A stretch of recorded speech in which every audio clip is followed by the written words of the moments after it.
Welcome to our guide on how to get good at Echo.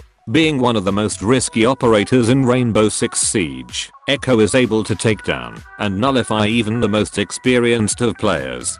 Echo is equipped with a drone that is able to scout around the map to find where attackers are coming from.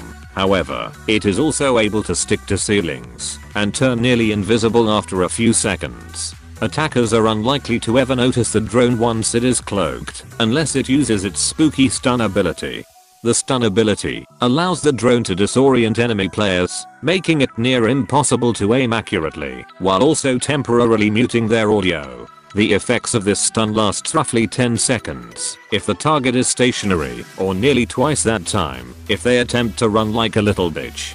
This leaves plenty of time to get to their location and secure the easiest kill of your life.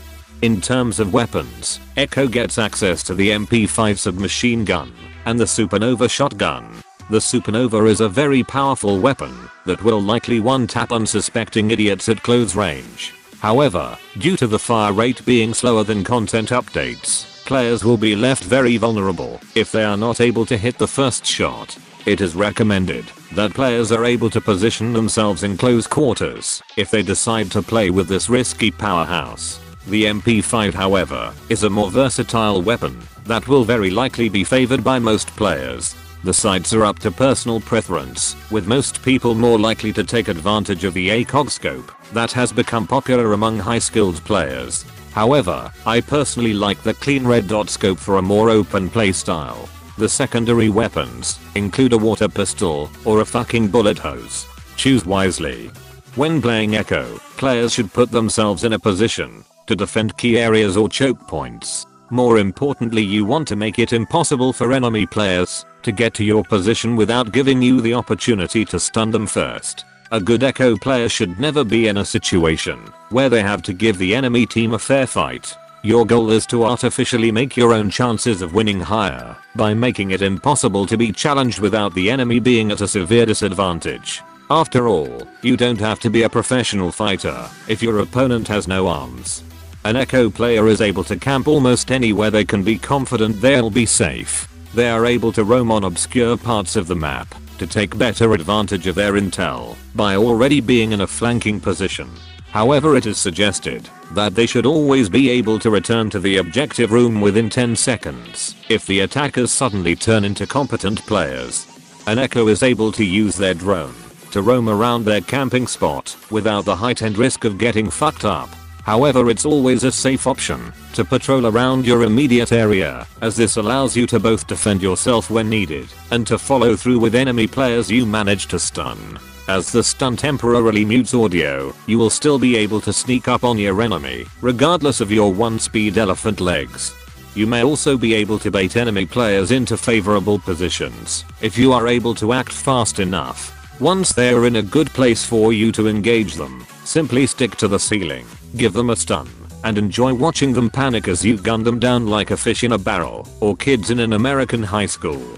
However, Echo does not need to be used as aggressively.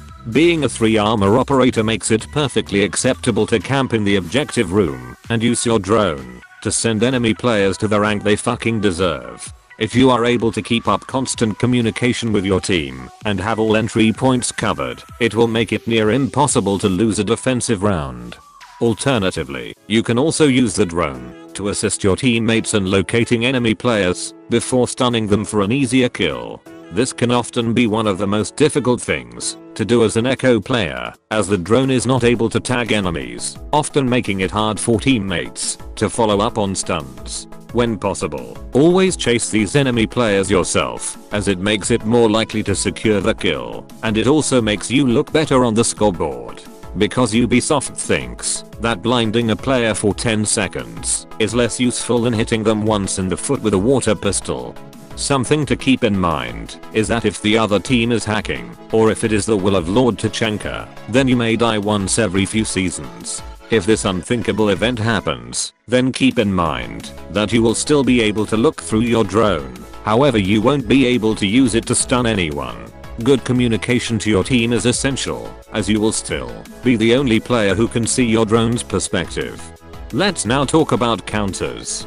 Firstly, stay the fuck away from IQ, as her stupid glorified smartwatch will end you in the same way Ubisoft ended ACOG scopes for 1-speed defenders. Thatcher is also an operator you want to be careful when dealing with. Although his EMP grenades will not destroy your drone, it will deactivate it for several seconds.